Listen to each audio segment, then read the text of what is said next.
Hello, all our YouTubers. Hi, everybody, and welcome to today's deep dive on how the Dutch test can help with fertility, perimenopause, menopause, and adrenal fatigue. I'm Julian, your patient care coordinator from Fire Over Water Acupuncture, and I'm here with Dr. Colbert, a specialist in functional medicine and hormone health. Thank you for joining us today. Thank you for having me. I'm excited to talk about the Dutch test because it's a game changer for understanding and managing hormone related conditions. Definitely. So let's start with fertility. We know hormone imbalances can play a huge role in fertility and infertility. So how does the Dutch test help someone struggling with that? Fertility issues are often linked to imbalances in hormones like estrogen, progesterone, testosterone, and cortisol. The Dutch test is incredibly thorough because it doesn't just measure hormone levels at a single point in time. It tracks them across the day and shows how they are metabolized. This gives us a clearer picture of what's happening with a person's reproductive hormones over time, which is crucial for fertility. For example, the Dutch test measures E2 estradiol, the most potent form of estrogen, which is critical for ovulation and preparing the uterus for pregnancy. If estradiol is too low, it may signal an issue with ovulation, while too much estradiol can indicate estrogen dominance, Hmm. which might affect fertility by disturbing and disrupting the balance between estrogen and progesterone. Right, and progesterone is equally important for sustaining a pregnancy. And from what I know, one of the functions of it is the hormone that essentially suppresses the immune system to prevent it from attacking the embryo itself. Exactly. The Dutch test measures progesterone metabolites, such as pregnanediol, to assess whether there's enough progesterone to support the luteal phase Mhm. of the menstrual cycle and sustain a pregnancy. So, low progesterone can lead to what we call a luteal phase defect, which measures a uterus isn't it adequately preparing for implantation, or if a pregnancy doesn't occur, it may not be sustained. And we know progesterone also thickens the uterus lining, which helps the fertilizing egg grow into an embryo and then into a fetus. Mhm. This is key information for someone experiencing difficulty with conception or recurrent miscarriages. And I can honestly imagine the sadness and stress created around miscarriage. The emotional turmoil created around those moments are not to be taken lightly at all. And the stress could carry on when the person's trying to conceive again. So now that we are on the subject of stress, what impact does stress have on fertility? We know stress can be a huge factor. Stress is one of the most overlooked factors in fertility, especially fertility struggles. And when I mean stress, I refer to stress hormones themselves. And the Dutch test shines a light here because it tracks cortisol and it metabolites throughout the day. So we know elevated cortisols due to chronic stress can disrupt the delicate balance of reproductive hormones. Mhm. So when cortisol levels are high, it can suppress the production of the luteinizing hormone, LH, or and the follicle stimulating hormones for FSH, which are necessary for ovulation. Moreover, cortisol follows a natural rhythm where it peaks in the morning and helps you wake up, and it gradually declines throughout the day by the evening. If you, it's what you would call, it's a rhythm that is disrupted, and it can contribute to problems with ovulation and reproductive health. Oh man, that is a lot of information. So the Dutch test, the test cortisol mapping helps pinpoint whether stress is playing a role in the fertility issues, correct? And it's amazing that the Dutch test cortisol, the cortisol mapping not only helps pinpoint whether stress is playing a role in the fertility issue, but can break down why. And I believe that is the most important factor in all of this. Like, we always hear the surface level fact of like stress in the form of cortisol has a major impact, but many do not know the breakdown exactly what is happening down to the very molecule. So that is really important. Exactly. It can show whether cortisol is elevated when it should be low, or if it's too low when it needs to be higher. So, especially like in the morning, it needs to be different to what it is and gradually decrease throughout the day. So, this insight can help a healthcare provider recommend specific lifestyle changes, stress management techniques, Hmm. or adaptogenic herbs to bring cortisol levels back down into balance and Hmm. potentially improve fertility. Very true. So let's move on to perimenopause now, which can be challenging for many women out there. So, how does the Dutch test help during this transition? Perimenopause is a period for women leading to menopause when hormone levels, especially estrogen and progesterone, start fluctuating.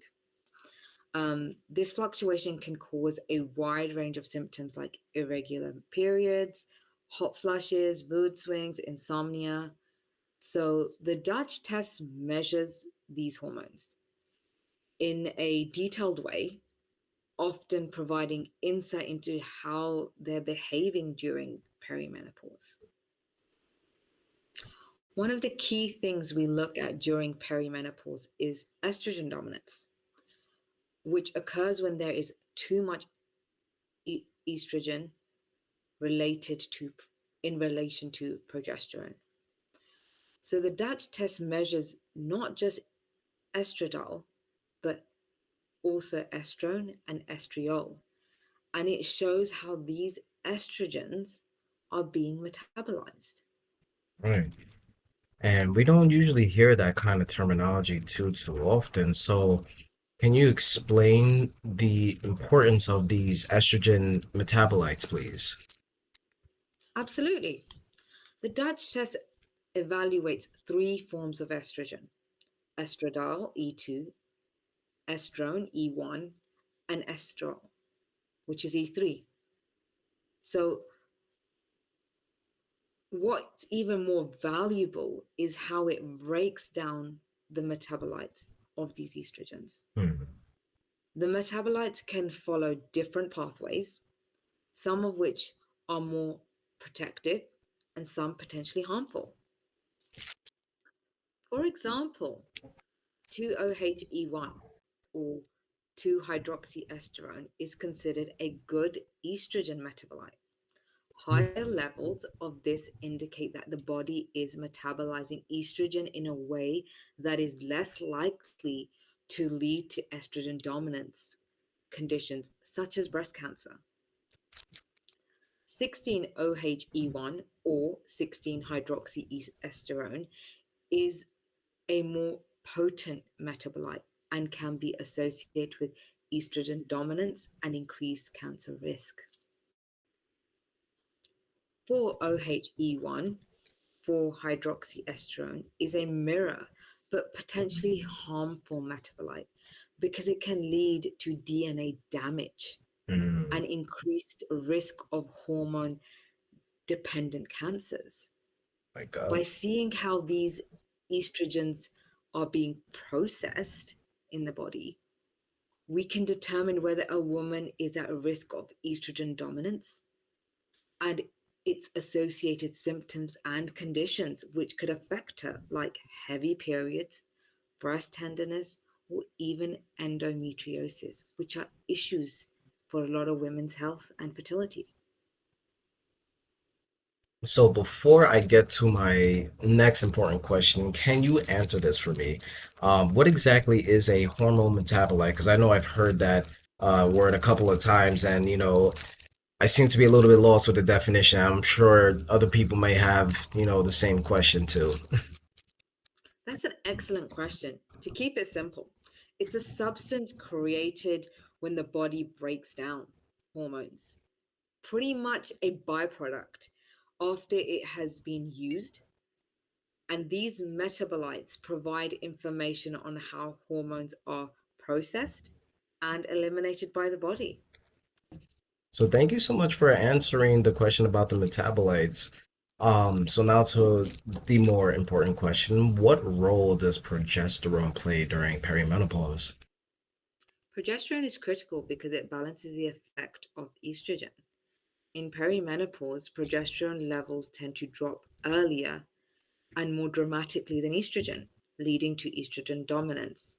So the Dutch test measures pregnanediol, a progesterone metabolite, to assess whether progesterone levels are adequate. So when progesterone is low, women might experience symptoms like anxiety, insomnia, or irregular periods, which are very common symptoms in perimenopause.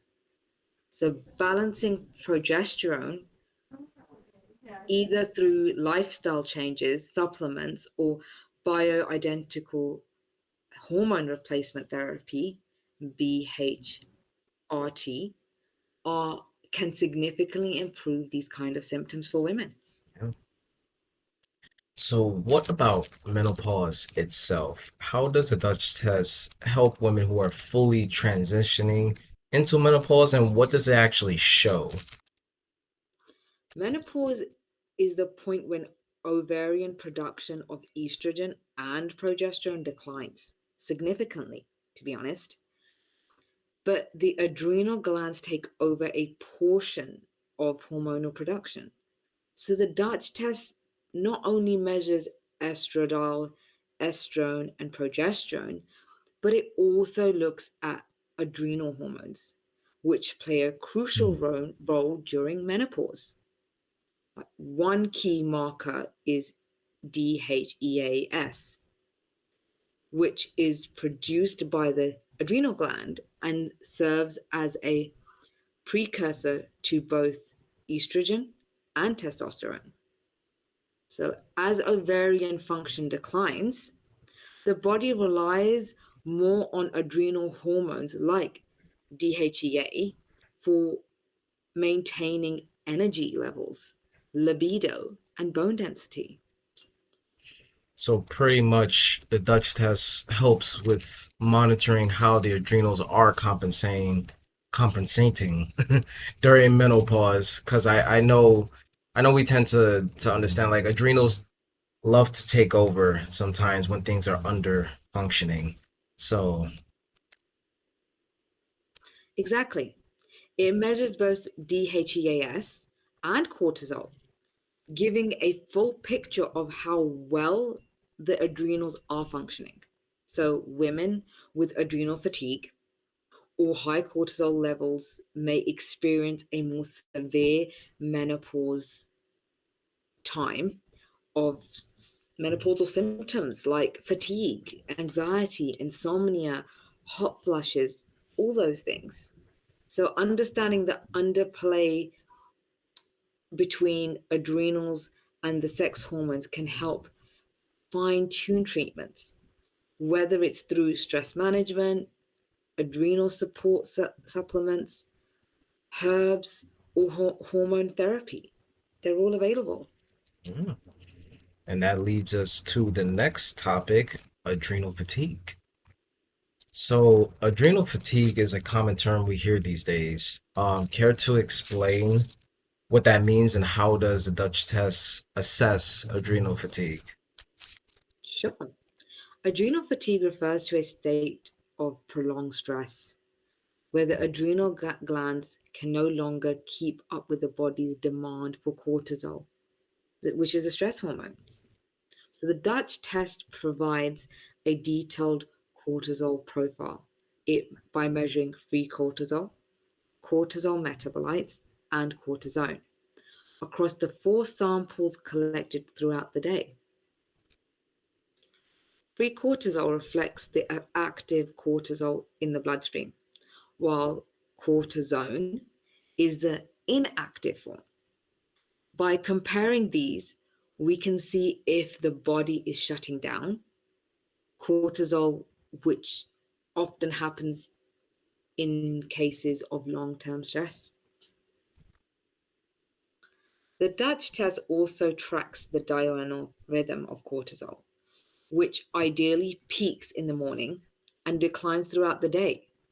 A disrupted rhythm, such as a low morning cortisol and a high nighttime cortisol, can indicate different stages of adrenal dysfunction. So it really amazes me how much info one test gives, and it really does give a much clearer picture instead of just going off of basic definitions and how we feel. Because I know many of us feel tired many days, but then it can get to a point where it's affecting our daily routines, and that's where it seems that our adrenals are going a little bit downhill, especially when we have taxed it so much. And that Dutch test really just gives so much in one time from a one-time blood test, correct? Yes, much clearer. A single test can't capture the nuances of cortisol production throughout the day of its highs and lows. Whereas the Dutch test, we can see if someone is in early stages of adrenal overactivity, where the cortisol is high, or if they're burning out and the cortisol is low. Mhm. This guides treatment by identifying whether we need to calm down an overactive adrenal response for a patient or support their adrenals when they're going through exhaustion. That is absolutely true. And now this takes us to the next subject, which is testosterone and androgen metabolism. So here are our last two topics, and I know there are many women out there who struggle with this one. What about testosterone and androgens? How does the Dutch test evaluate those, especially in relation to women's health? Testosterone plays its role in both men and women, but can also cause complications for women in other ways. For example, the Dutch test measures testosterone, DHEA, and their metabolites like androsterone and 5 alpha DHT. Normally, testosterone is essentially for maintaining muscle mass. That's what most people know it for: muscle mass, energy, and libido. Low testosterone in women can result in fatigue and diminished sense of well being. On the flip side, high levels of 5 alpha DHT can contribute to symptoms like acne, hair thinning, hirsutism, which is excessive hair growth, which is common in conditions such as PCOS, polycystic ovarian syndrome. Mhm.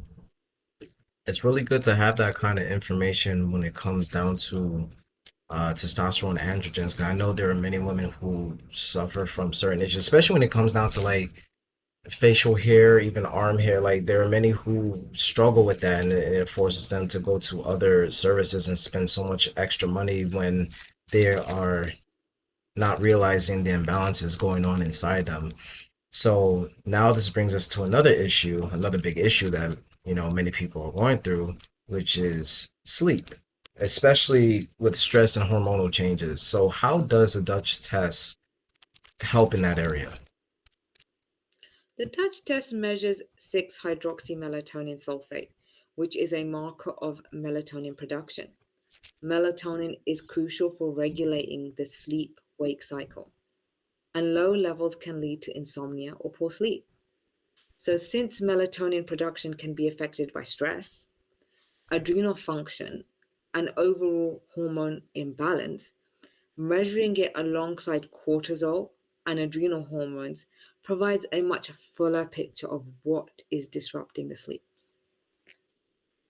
For example, if cortisol levels are high at night, it might suppress melatonin production, making it difficult to fall asleep, which a lot of women have during menopause and even perimenopause. By identifying this pattern, practitioners can recommend strategies to correct it, such as lifestyle changes, melatonin supplements, which work really well for certain people, or adaptogens to balance the cortisol. That's an incredible amount of detailed information, and it sounds like the Dutch test really offers a comprehensive view of hormonal health, far beyond what traditional testing can provide. And I know there are certain limits to it due to like factors like insurance, for example, and there are just certain markers that are not tested for, in a conventional way. And I know getting answers is very important for a lot of people, especially women who have been bouncing from doctor to doctor, taking med to med, and after a while feeling a sense of hopelessness. After a long time of trying what they were essentially told from the beginning was good for them. Absolutely. The Dutch test provides such a nuanced look at how hormones are functioning and being metabolized in their body. It helps address complex conditions like fertility channel challenges, perimenopause, menopause, adrenal fatigue by giving practitioners the data they need to make a highly personalized treatment plan for women who don't know what is going on with their body and how to figure this out and how they can feel normal again. And this Exactly. gives us that insight. Exactly. So, thank you so much for breaking all of this down for us today again. I think anyone listening will understand why the Dutch test is such a valuable tool for managing hormonal health in general. Like, once you get the shortcut to getting some answers, you know what direction to go into, essentially getting your life back and getting to optimal health. So, thank you yet again.